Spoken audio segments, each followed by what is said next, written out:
친구들 반갑습니다. 공부 마법. 여러분들과 함께 공부하고 있는 마법사 랑랑쌤, 사연쌤입니다. 오늘 7강에서는 과학 탐구 마법에 대해서 알아보도록 하겠습니다. 과학 좋아하는 친구들 손 들어 보세요. 어, 과학은 어렵다 하는 친구들. 그래요. 우리 잼이는요, 과학도 어렵대요. 그래서 어떻게 공부해야 할지 막막하다고 하는데요. 어, 이 과학을 좋아하는 친구들, 잘하는 친구들도 함께 집중해 보면은요, 또 배울 것들이 많이 있을 겁니다. 한번 보도록 할게요. 교과서에는 실험들이 많이 나와 있습니다. 근데 그 실험이 과학에서는 아주 중요한 부분을 차지하고 있어요. 그래서 수업 시간에 실험을 한다면 적극적으로 참여를 해야 될 것이고요. 만약에 실험을 못했다 하더라도 그걸 다시 머릿속으로 실험을 한다고 상상하면서 이해해 봐야 되겠죠. 교과서의 실험을 보면은 먼저 실험의 준비물이 나와 있고요. 가설이라는 것은 아직 이 실험의 결과가 어떻게 될지는 모른데 아마 이렇게 될 거야 하고 이제 가짜로 우리 결론을 내보는 거예요. 그리고 그것을 확인하는 것이 바로 실험이죠. 그 실험이 어떻게 진행이 되는지 실험 과정이 나와 있고 결론이 나와 있습니다. 그래서 실험 준비물, 가설, 실험 과정, 결론까지 꼼꼼하게 이해를 해 보세요. 또 수업 시간에 실험을 했던 거면은 다시 떠올리면서 이해를 해야 되겠고요. 실험을 못했던 것이면은 머릿속으로 상상하면서 하나하나 차근차근 다시 이해하면서 복습해야 합니다. 만약에 교과서가 집에 있다면 그걸 보면서 복습하는 거고요. 없다면 문제집 보면서 복습하는 거예요. 자, 예를 들어서 선생님이 한번 설명을 해주도록 할게요. 용해도의 비교 실험이 나와 있다고 해볼게요. 용해라는 것은 학교에서 배운 친구들도 있고 아직 안 배운 친구들도 있을 텐데요. 바로 녹다, 쉽게 말하면 녹는다는 뜻입니다. 그래서 용해도는 얼마나 녹는지, 누가 더 잘 녹는지를 비교하는 실험이에요. 용질이라는 것은요, 녹는 물질, 녹이는 물질, 그래서 예를 들면은 여기 나왔듯이 설탕이나 소금이나 베이킹소다 이런 것들을 물에다가 넣어서 녹이잖아요. 이 녹이는 물질을 용질이라고 합니다. 그래서 그 용질의 종류에 따라서 어떤 용질을 넣느냐에 따라서 이 용의 녹는 양이 달라진다. 근데 그거를 비교하는 실험이었다라는 것입니다. 그럼 준비물부터 차근차근 보는 거예요. 투명 컵이나 비커가 3개 있어야 되겠죠. 왜냐하면 여기에다가 녹여야 되니까요. 그리고 물 300ml, 각 컵에 100ml씩 넣었습니다. 그리고 약숟가락이 있어요. 설탕, 여기다가 소금, 베이킹소다를 약숟가락으로 넣어줍니다. 약숟가락으로 퍼고 그 다음 계량용 스푼으로는 자, 이 약숟가락은 각각 다른 거를 사용을 해야 되겠죠. 이제 이거는 이제 똑같은 양의 설탕, 소금, 베이킹소다를 한 숟가락에다가 이렇게 넣어줘야 되기 때문에 이 양을 이제 측정하는, 계량하는 스푼이 되겠습니다. 그래서 잘 저어주면서 녹여줘야 되겠죠. 가설이라는 것은 예상을 해보는 거예요. 용질의 종류에 따라서 물에 녹는 양이 다를 것이다 라고 생각을 합니다. 또는 설탕, 소금, 베이킹소다 중에서 가장 많이 녹는 것은 무엇일 것이다 라고 생각을 해보는 겁니다. 우리 친구들은 설탕, 소금, 베이킹소다 중에서 어떤 게 제일 잘 녹을 것 같아요? 설탕, 소금, 베이킹소다?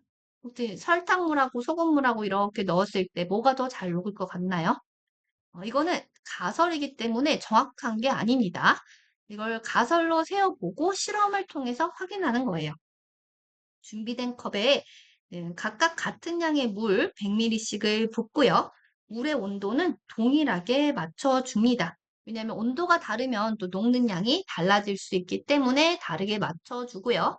첫 번째 컵에는 설탕을, 두 번째 컵에는 소금을, 세 번째 컵에는 베이킹소다를 각각 한 스푼씩 넣고 저어줍니다. 완전히 녹을 때까지 계속 저어봅니다. 그 다음에 계속해서 한 스푼씩 용지를 추가해서 더 이상 녹지 않을 때까지 반복을 하는 거예요. 그러면 이제 어느 순간 녹지 않고 이렇게 둥둥 떠 있는 설탕이나 소금, 베이킹소다가 보일 겁니다. 근데 어떤 거는 5스푼을 넣을 때까지는 녹다가 6스푼부터는 안 녹을 수도 있고, 어떤 건 10스푼까지는 녹았는데 11스푼까지는 이제 좀 힘들다 하는 것들이 있을 겁니다. 그렇게 실험을 해봤더니 결과가 어떻게 나왔냐? 짜잔! 약숟가락으로 넣었을 때 설탕은 9숟갈까지 넣은 것이 다 녹았다. 소금은 7숟갈까지 넣은 건 녹았는데 8숟갈부터 녹지 않았다. 이 베이킹소다는 한 숟갈까지는 녹았는데 2숟가락부터는 녹지 않았다라는 걸 알 수가 있습니다. 그럼 이걸 보고 어떤 게 가장 잘 녹는다라는 결론을 내릴 수가 있나요? 그렇죠. 설탕이 제일 잘 녹고 그 다음이 소금, 그 다음이 베이킹소다다라는 걸 알 수가 있네요. 그리고 나서 이거를 한번 쭉 머릿속으로 이해를 했죠. 이제 뭘 해야 됩니까? 소리 내서 설명을 해야 되겠습니다. 내가 가설을 세웠던 거, 준비물, 그리고 실험 과정을 선생님이 설명한 것처럼 설명을 해보고 말이 술술 나오면은 완벽하게 이해한 것이다 하고 넘어가면 되겠습니다. 자, 이제 이렇게 교과서에 나온 실험들을 하나하나 차근차근 모두 다 이해하고 설명하고 넘어갔다 싶으면 이제 교과서 밖에 있는 내용도 좀 확장을 해보도록 하겠습니다. 아까 사회 시간에도 공부를 수업 시간에 열심히 했다. 그리고 내가 교과서에 있는 내용을 소리내서 잘 정리해봤다 하면 도서관에 가서 꼭 그런 여러 가지 역사나 사회책을 찾아보라고 했죠. 동네나 학교 도서관에 가면은 이 과학 코너가 있습니다. 맨날 내가 읽던 책들 말고 새로운 책들도 도전을 해봤으면 좋겠어요. 평소에 과학책을 읽어보지 않았던 친구들이라면 또 도전을 해보는 거죠. 관심 주제의 책을 한 권 골라와서 읽고 나서 왜 재미있었는지 혹은 내가 새로 알게 된 부분을 포스트잇으로 표시를 하면서 읽는 거예요. 왜냐면 빌려왔으니까 밑줄을 치기는 좀 그렇잖아요. 포스트잇으로 붙이면서 아, 이거 내가 새로 알게 됐어. 새로 알게 됐어. 하고 붙이면서 읽는 거예요. 그리고 평소에도요. 궁금한 것들을 계속 떠올려 봅니다. 그래서 선생님은 궁금이 수첩을 만드는 것도 추천해요. 궁금한 것들을 내가 써놓는 그런 노트나 수첩을 만들어 놓고 그거를 책에서 찾아볼 수도 있고요. 뭐 인터넷에서 찾아볼 수도 있고 하고 자꾸 호기심을 가지고 과학적으로 생각해 보는 연습. 이게 우리 친구들이 과학을 재미있게 공부할 수 있는 방법입니다. 자, 그 다음, 이건 사회와 또 마찬가지예요. 과학 문제집, 이런 것들로 훈련을 해보면 좋겠습니다.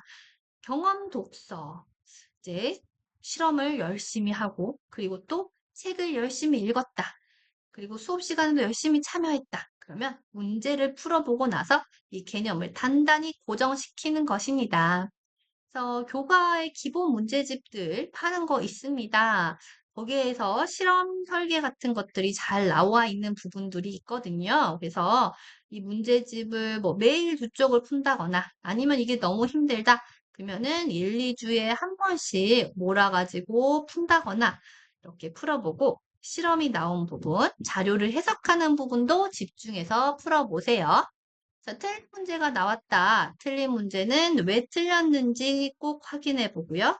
그 부분을 개념을 찾아가서 다시 읽어보고, 또 소리 내어서 설명해 보고, 또 틀린 부분이 있으면 다시 한번 채워보면서, 이거는 왜 틀렸으니 이런 거야 하고 또 재풀이를 해보는 겁니다. 그래서 모든 과목이 사실 공부법이 비슷해요. 수학도 그렇고, 사회도 그렇고, 과학도 그렇고 우리 친구들 소리 내어서 한번 연습해보고 설명해보고 문제 풀어보고 틀린 거 있으면 다시 반복해서 또 찾아보고 하는 것들을 해보세요. 자, 이렇게 연습을 열심히 했다면 우리 친구들은 평소에도 호기심 가지고 이 과학을 탐구하는 그런 사람들이 되어 있을 것입니다. 과학 공부라는 것은요, 무엇이냐? 다 같이 크게 읽어볼게요. 하나, 둘, 셋. 과학 공부란 왜라는 질문에 답하며 세상의 원리를 직접 실험해 보는 것이다. 왜라는 질문에 답하면서 이 세상의 원리를 내가 직접 실험한 겁니다. 얼마나 멋지나요? 왜? 라는 질문을 가지고 계속해서 호기심을 가지고 궁금한 것들을 찾아보고요. 그리고 그게 수업 시간에 실험을 하면서 해결이 될 수도 있고요. 지금 내가 해결을 못하는 거, 나중에 과학자가 되어서 또 알아볼 수도 있겠죠. 그래서 세상의 원리를 직접 실험해보는 그런 교과라는 그런 생각을 하면 훨씬 더 재미있게 과학 공부에 임할 수 있을 겁니다. 오늘의 숙제 나가겠습니다. 오늘 선생님이 알려준 것들 중에서 교과서에 나온 실험을 꼼꼼하게 살펴보고 이해하는 거, 도서관에서 과학책을 빌려와서 읽어보는 거, 과학 문제집을 풀어보는 것. 이 중에서 이번 주에 실천해 볼 한 가지 무엇인지 밑에 댓글 보고 확인해서 남겨주고요. 직접 실천하고 나서 선생님, 저 교과서 실험 다시 보면서 이해하고 내 말로 설명해봤어요. 도서관에서 과학책 빌려와서 읽어보았어요. 과학 문제집 풀어보았어요. 하고 한번 실천하고 나서 또 남겨주어도 좋습니다. 우리 친구들의 숙제 기대하도록 하겠습니다. 오늘도 공부 마법을 배워보았습니다. 과학에 대한 공부 마법이었어요.